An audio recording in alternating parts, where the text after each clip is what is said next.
صبر وکړه بوډۍ مور ورته دروازې کې ولاړه ده چې جنازې راوته د سترګو نه اوښکې روانې دي زما زوی چېرته وړي صبر وکړه دې ته لږ کښېنه قبر ته یې کوزه و رسول سلم وایي چې کله مړی وشي اسرعو بالجنازه دا جنازه زر زر وړئ سبحان الله چې قبر له ویسي یعنی دې خاورو اچولو کې نه بیلچې ته ضرورت شتي نه کشۍ ته ضرورت شتي په دې موټو کې په دې چونګونو سره دا قبر دله په یو څو منټه کې ډکوي ناشنا خبره چې ما ته اوس ته کومه کوله هغه دا ده دا دنیا دومره زر ختمیږي دومره زر ختمیږي چې ته څنګه مړ شوې که نه دا نوم د ته هم څوک نه وي دې ته هم چې ته سوچ کړی مړ شو مړی کوم ځای کې دی جي مړی مه وایه پلانې صیب وایه صیب مې به لړکوه مړی کوم ځای کې دی هغه مړی به څه ټایم راوباسي داسې مه وایه محترم سړی و مشر سړی و سپین ږیری و هاخوا شه مړی راوباسه دا مړی قبر ته کوز کړې دا مړی د دغه ځای نه راواله مړی د دې ځای نه که مړی د دې ځای نوم خو ته وایه که نه و یار څه دې تلي نوم ته هم لاړه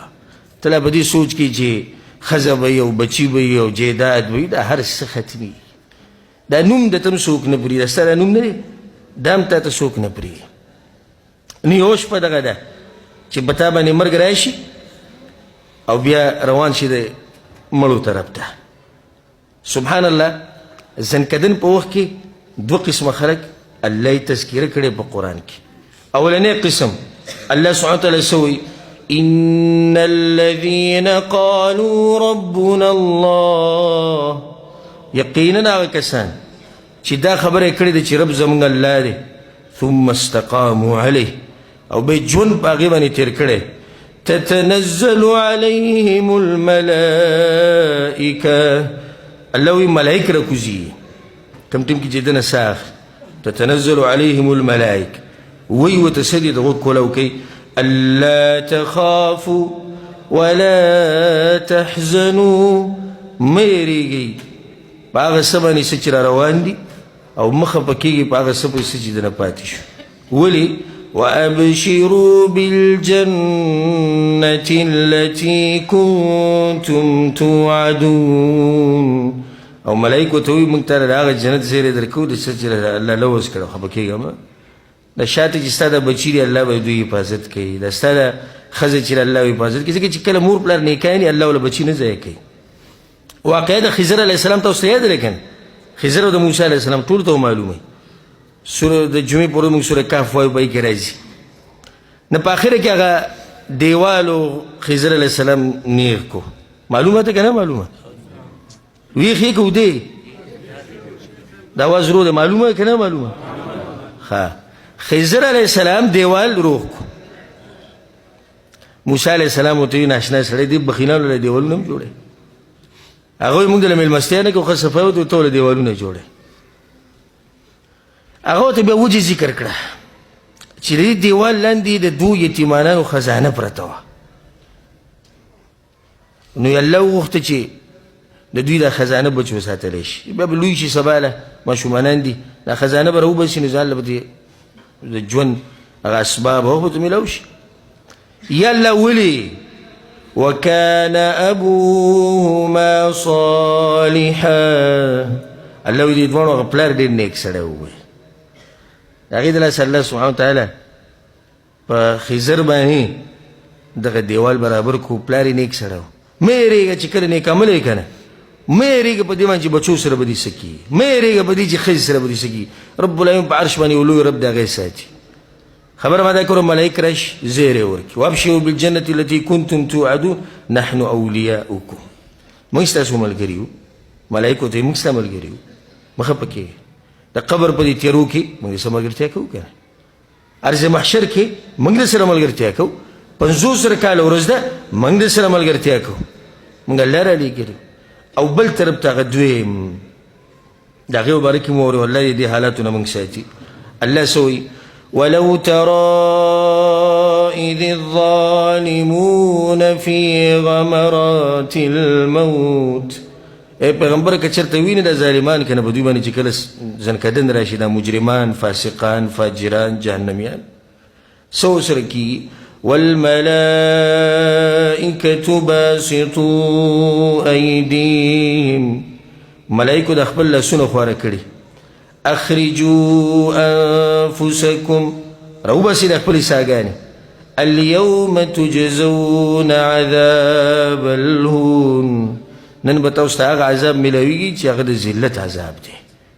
یو دا خلک دي، یو هغه خلک دي چې د مرګ په وخت کې دوی ته زیری ورکړی شي. زه دا وایم ای وروره او ای خور، د چا تعلق چې د مانځه سره نشتی ولې دا تعلق پرېښودی؟ د چا تعلق چې د مانځه سره نشتی کله به یې شروع کوې چې کله د سامرۍ ته راورسي بیا به شروع کوې که څنګه؟ هغه رور ته او هغه خور ته زه وایم تا چې د خپلو بچو ته ټي وي او ډش او دا یې ښودی په دې له تربیت کې، کله به د خپلو بچو له صحیح تربیت کوې چې کله مرګ راشي؟ هغه کس ته زه دا وایم چې حرام خوري خو صرف پیسې ګټلي مقصد دي د حرام نه کله توبه وباسي چې کله اواز وشي چې مړ شي. او هغه رور او هغه خور ته زه دا وایم چې سحر ماښام د الله په نافرمانۍ کې رهیئ، کله به الله ته واپس کېږي چې کله اواز وشي چې پلارې مړ شي. هغه رور ته زه دا وایم چې ګیره وړه کوي یا یې خرئ کله به پرېږدي چې کله اعلان وشي چې مړ شوی دی.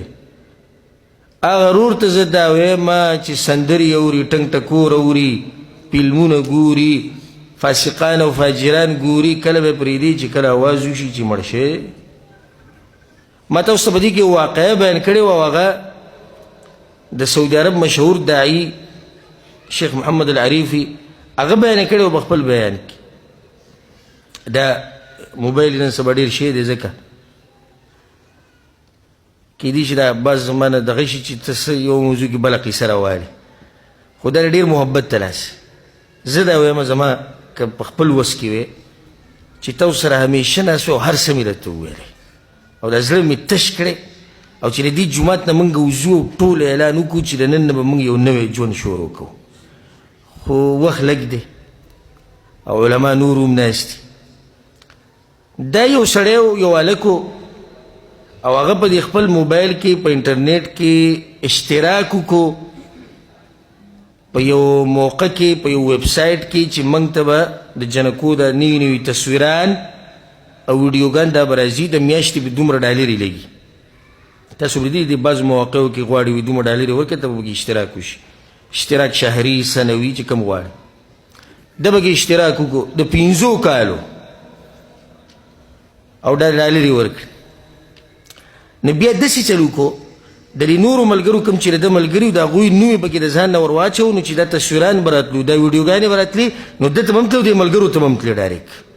دا د هغه سوچ چې دا زه د ملګرو سره ښه کوم. اکثر تاسو لیدلی نشهیي زندګي سړی چرس څکي سګرټ څکي نو ملګري ته یې ته هم ووایه لکه دا یو دغه ګڼي چې یعنې زه هم ښه سړی یم. یا فلم ګوري راشي که نه وبه ګورو، یو ځای به پردو جنکو ته وګورو، راځه راځه یو ځای به وګورو چې څنګه ډمان سي چل کوي او ډمې سي چل کوي. نو ده دا چل وکړو، یو څو ورځې به هلک مړ شو، کاته خو روانه ده، کاته روانه ده. بیا هغو کوشش وکړو رابطې وکړې د ملګرو د ویب سایټ والا سره چې دا سړی مړ شوی دی. هغه انګریزانو ته جواب راوړی مړ پکې موږ نه پېژنو، 15 کاله نه پوره شوي دا قیصه نشي ختمېدی. نو 15 کاله پورې بیا مسلسل دا تصویران دا ویډیوګانې د ده په کاته کې چلی دي. بیا به توبه وباسي، هغه وخت کې به موږ توبه وباسو چې اوس مړ شو. اوس د ډېرو کسانو ته موږ وایو توبه وباسه، الله ته لږ وخت پاتې دی چې کله دغه شمه ده بوډا شم او څوک وایي زوی مې وشي، چې هغه وخته پورې خو پاتې شي که نه. تا ته وایم ای وروره دا فلمونه چې ګورې دا سندرې چې ګورې په دې تشتي الله څه وایي وَإِنَّ عَلَيْكُمْ لَحَافِظِينَ كِرَامًا كَاتِبِينَ يَعْلَمُونَ مَا تَفْعَلُونَ. الله وی ملائک می مقرر کړي دوه عزتمن دي، کاتبین لیکون کی دي، یعلمون ما تفعلون. اسی تاسو کوئی ته معلوم دي لیکي په هغه ټیمې لیکي. نو کله چې د انسان نه سوته زنکدن پرې راغی نو بیا چېرته روان کی؟ قبر ته. الله اکبر. دا نوم نه دی، دا په انسان باندې هیبت راوړي. قبر له قبر، په دې قبر کې مشران هم پراته دي، کشران پکې هم پراته دي. په دې قبر کې زمونږ پلاران هم پراته دي او زمونږ نیکونه پکې هم پراته دي. په دې قبر کې ماشومان هم پراته دي، بوډاګان پکې هم پراته دي. په دې قبر کې باچایان هم پراته دي، فقیران پکې هم پراته دي. او په دې قبر کې الله اکبر، په دې قبر کې پیغمبران هم پراته دي، علما پکې هم پراته دي. غټ غټ خلک د خاورو د ډیرې لاندې پراته دي. او دا د انسان انتها ده. لنډه قصه د انسان دغه ده، لنډه، د خاورو نه په خاورو باندې خاورو ته. بس دا ستا درې ټکي قصه ده، ډېرې خبرې مه کوه او دا د پورې خون هم نه کوي. د خاورو نه خاورو ته، د خاورو نه په خاورو باندې او چېرته خاورو ته. سبحان الله، دا خاوره نه زموږ دا خاوره او دا ورځو په ما باندې هم راځي او په تا به هم راځي. دا ته چې زما دا خبرې اوري، دا زموږ د جسم چې کله کېښودی شو په دې خاورو کې، بیا څه وخت بعد راشه او دا قبر کولو که د کعبې پر رب د قسم خورم که فرق دې وکړو چې د ده خاوره پکې کمه وه او د قبر هغه زړه خاوره کمه وه، پته یې هم نه لګي. دا خاوره دغه خاورې سره شي، خاوره د خاورې سره ویلو شي، نو څه فرق به پکې وکړي. دا قبر په دې کې شهیدان، په دې کې مجاهدین، په دې کې نیکان، په دې کې ډمان، په دې کې فاسقان، په دې کې فاجران، په دې کې بې المازه، په دې کې هر قسمه مخلوق دننه پروت دی. په دې کې هغه خلک هم پراته دي چې په دنیا باندې دوکه شوي وو او موږ سره دا دي او دغه دي. او په دې کې هغه خلک هم پراته دي چې هغوی د آخرت دپاره ډېر محنتونه کړي. ځکه شاعر وایي القبر باب وكل الناس داخله فیا لیت شعري بعد القبر ما الدار. قبر یو دروازه ده او په دې دروازه باندې به هر سړی ننوځي، خو ارمان چې دا راته پته وي چې د قبر نه بعد به زما ځای کم وي. دې قبر کې به ماته څه میلاوي؟ علي بن ابي طالب رضی الله عنه دې ملګرو ته یو ورځ وی کله چې خلیفه و، وی راځئ د مقبرې طرف ته ځو. هغوی به د قبر خواله ډېر کوزه کې د خپل کور. او ابو ذر غفاري رضی الله عنه، تاسو اکثر ملګري به پیژنئ، مشهور صحابي او ډېر زاهد عابد انسان. د هغه کور ته څه ملګري راغلي وو، نو چې کله د هغه کور ته رالو، د هغه سره کېناستو په دې بیټک کې، نو د هغه په دې بیټک کې یو منګی پروت و، د اوبو یو لوښی ورسره پروت و، او مجاهد خو نو نیزه، غشي، توره دا دیوال ته زوړوي. نو د یو ملګري ورته دا ووایي، زما د خویندو ته دا نصیحت دی چې دا ماشومانان غلي کوي. د یو ملګري ورته دا ووایي، ابوذر وایي دا کور چې د سړی پکې لږې خواري وکړي، لږ سیټ را سیټ کړي. هغه نه خواري خو زه کوم، شروع مې کړې. وی کوم ځای کې بل ځای کې مې شروع کړې. هغه وایي که چې د بل ځای کور جوړوي. وی کوم ځای کې مقبرې ته لاس ونیوي، هلته خواري شروع کړې، هلته کور جوړوي ځان له. وایي دغه حقیقي کور دی زما او ستا.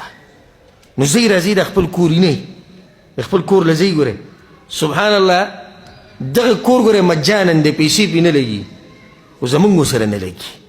پیسې پې نه لګي، زمونږ ورسره نه لګي. او کوم کور چې زمونږ نه دی، د هغې سره زمونږ لګي. دا کوم کور کې چې ته اوسېږې دا ستا و؟ نه، د هغه نه مخکې ته به وایي زما د پلار و که نه، د هغه و، د هغه نه و، د هغه نه مخکې د هغه و، د هېڅ چا نه و. ولله میراث السماوات والارض. دا ځمکه او اسمانونه د الله دي او هغه ته پاتې کېدونکي. خبره ما دا کوله چې علي بن ابي طالب رضی الله عنه ورغی دی، ولاړ به چې خپل کورونه به ویني. چې ورغی په دې مقبره کې سیلۍ چلېده. که تاسو د مقبرې ته ورشئ که نه، ډېر ناشنا منظري.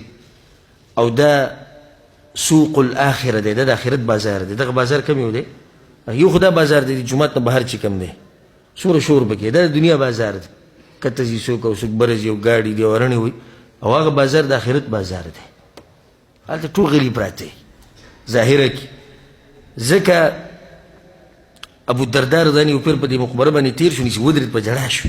وی یا تراب، ای خاورو، ما اسکن ظواهرک وفي باطنک الدواهي.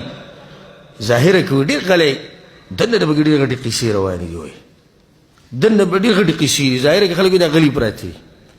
علي بن ابي طالب رضی الله عنه چې کله ودرېدو، دا قبر قبرونو دی که دوی سیلۍ چلېده، نو دې قبرونو والا ته یې وی موږ دا وکړو، دا مو کړو، دا مو کړو، خبرې ورسره شروع کړې. تاسو سره څه وشو؟ تاسو څه وایې؟ غلی و. بیا ملګرو ته جواب دي چې راکولی، نه اورېدی شي نه جواب راکولی شي. دا اوس د یو ملګرو له یو درس ورکوي.